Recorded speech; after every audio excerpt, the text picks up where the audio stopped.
Bagaimana jika satu kesalahan kecil dalam doktrin justru meruntuhkan seluruh iman Kristen? Selama berabad-abad, umat Kristen telah mengakui satu kebenaran agung dan misterius, yaitu doktrin Tritunggal.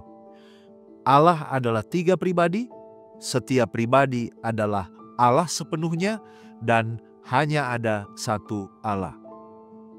Tetapi dalam sejarah gereja, berbagai ajaran sesat muncul karena menolak satu atau lebih dari 3 kebenaran ini. Pada episode ini, kita akan melihat kesalahan-kesalahan besar itu dan mengapa kita harus waspada terhadapnya hari ini. Mari kita gali bersama.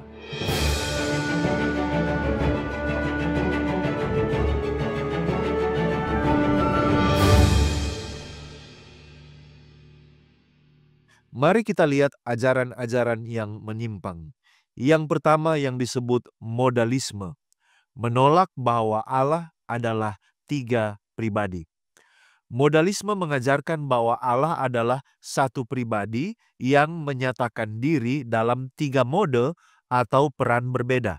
Sebagai Bapa dalam penciptaan, sebagai Anak dalam penebusan, dan sebagai Roh Kudus dalam pengudusan.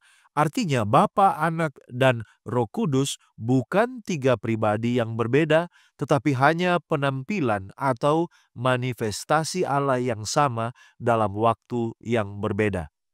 Ada masalah teologis dalam pendapat ini. Menolak keberadaan pribadi yang nyata antara Bapa, Anak, dan Roh Kudus, menggagalkan pemahaman doa Yesus kepada Bapa Yohanes 17 dan pengutusan Roh Kudus, membuat peristiwa pembaptisan Yesus Matius 3 ayat 16-17 tidak masuk akal karena Bapa berbicara dari sorga, Anak dibaptis, dan Roh Kudus turun seperti burung merpati, semua terjadi secara bersamaan. Ajaran ini dikenal juga sebagai Sabellianisme dari Sabellius di abad ketiga, tetapi telah ditolak dalam Konsili Konstantinopel 381 Masehi. Dampaknya terhadap iman Kristen ini merusak hubungan kekal antara pribadi ilahi, menyebabkan kebingungan dalam ibadah. Kepada siapa kita berdoa jika hanya satu pribadi? Lalu ini menghapus kasih kekal antara pribadi di dalam kealahan. Ajaran yang kedua adalah Arianisme, menolak keilahian penuh Yesus Kristus. Arianisme mengajarkan bahwa Yesus, Anak, diciptakan oleh Bapa, sehingga memiliki status lebih rendah dari Bapa. Artinya, Yesus bukan kekal dan bukan Allah sejati, melainkan makhluk ilahi yang tertinggi. Ini adalah ajaran Arius di abad keempat. Ada beberapa masalah teologis ketika kita menerima ajaran ini. Yang pertama, bertentangan dengan Yohanes 1 ayat 1-3. Pada mulanya adalah firman, firman itu adalah Allah. Yang kedua, ini menolak Kolose 1 ayat 16-17 yang menyatakan bahwa segala sesuatu diciptakan oleh dan untuk Anak. Selanjutnya ini merusak doktrin keselamatan. Hanya Allah yang bisa menyelamatkan. Dan jika Yesus bukan Allah, maka salib tidak cukup untuk menebus umat manusia. Arius adalah seorang presbiter di Alexandria dan dia dikecam di dalam konsili Nikea di tahun 325 Masehi yang menghasilkan kredo Nisea.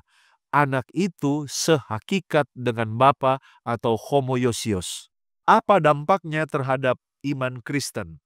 Ditolak oleh gereja arus utama oleh karena ini menghancurkan keunikan Yesus Kristus sebagai Allah. Tetapi masih berpengaruh hingga hari ini dalam kelompok seperti Saksi Yehova. Yang ketiga adalah ajaran subordinasianisme. Mereka menerima keilahian Anak tetapi menempatkannya lebih rendah dari Bapa dalam hakikat. Subordinasianisme menyatakan bahwa Anak dan Roh Kudus secara kekal lebih rendah dari Bapa dalam hakikat atau keberadaannya, meskipun tetap dianggap ilahi. Ada beberapa masalah teologis kalau kita menerima ajaran ini.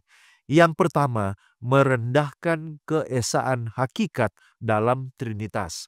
Yang kedua, bertentangan dengan ajaran bahwa seluruh kepenuhan kealahan berdiam di dalam Kristus secara jasmania, Kolose 2 ayat 9. Dan ini mendorong struktur hierarkis dalam pengertian yang membatasi hakikat Allah. Perlu dibedakan. Harus dibedakan dari functional subordination atau subordinasi dalam peran. Misalnya, Yesus tunduk kepada Bapa dalam misi penebusan yang diakui oleh Alkitab, tetapi ini tidak menyangkut hakikat atau status ilahi atau peringkat. Mari kita lihat sejarah dan pengaruh dari ajaran ini.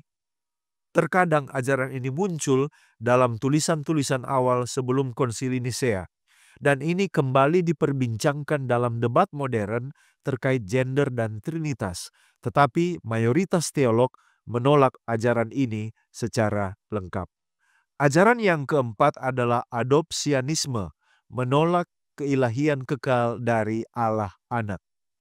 Adopsianisme mengajarkan bahwa Yesus hanyalah manusia biasa yang kemudian diangkat atau diadopsi menjadi anak Allah karena kehidupannya yang saleh. Jadi keilahiannya adalah hadiah, bukan hakikat. Mari kita lihat masalah teologis dari ajaran ini. Yang pertama, ini menolak inkarnasi sejati. Firman itu adalah Allah dan firman itu menjadi manusia. Yohanes 1 ayat 1 dan ayatnya yang ke-14. Yang kedua, ini merusak keunikan Yesus sebagai Allah dan manusia sejak dari awal inkarnasi. Ini mengacaukan pemahaman tentang keselamatan sebagai karya Allah sendiri. Ini muncul pada abad kedua dan abad ketiga, terutama dalam ajaran Theodotus dari Bizantium. Juga dalam bentuk tertentu dalam ajaran Paulus dari Samosata. Apa dampaknya bagi iman Kristen? Ini menyangkal bahwa Yesus memiliki dua natur, yaitu ilahi dan manusia, yang bersatu sejak inkarnasinya. Ini juga mengganti pengertian anak Allah dari status ontologis menjadi sekedar gelar kehormatan. Mengapa mempelajari pelajaran ini penting? Ini bukan sekedar debat teologis kuno. Semua kesalahan ini memiliki dampak. Yang pertama, menghancurkan keselamatan, mengaburkan identitas Allah, membingungkan Injil, dan menolak Tritunggal, berarti menolak inti iman Kristen. Mari kita lihat kesimpulan teologis. Setiap ajaran sesat di atas mengabaikan satu atau lebih dari ketiga proposisi penting dalam doktrin Trinitas. Modalisme menyangkal Allah adalah tiga pribadi, lalu kemudian Arianisme menyangkal bahwa setiap pribadi adalah sepenuhnya Allah. Subordinasianisme menyangkal hakikat ilahi antar pribadi, dan adopsianisme menyangkal keilahian kekal dari Allah Anak. Doktrin Trinitas menjaga keseimbangan antara kesatuan Allah dan perbedaan pribadi. Jika kita terlalu menekankan satu sisi dan mengabaikan yang lain, kita mudah jatuh dalam heresi. Maka pengakuan iman Kristen yang benar harus menegaskan ketiganya. Ada satu Allah, ada tiga pribadi, dan setiap pribadi adalah sepenuhnya Allah. Sekian dari saya, mari kita menggali firman Tuhan untuk memperluas wawasan dan mengharapkan terjadi pertumbuhan kerohanian. Jika Anda merasa diberkati dan dicerahkan oleh pembahasan ini, silakan bagikan video ini kepada orang-orang terkasih. Kita akan berjumpa kembali pada episode berikutnya hanya di Depth Insight Growth. Tuhan Yesus memberkati.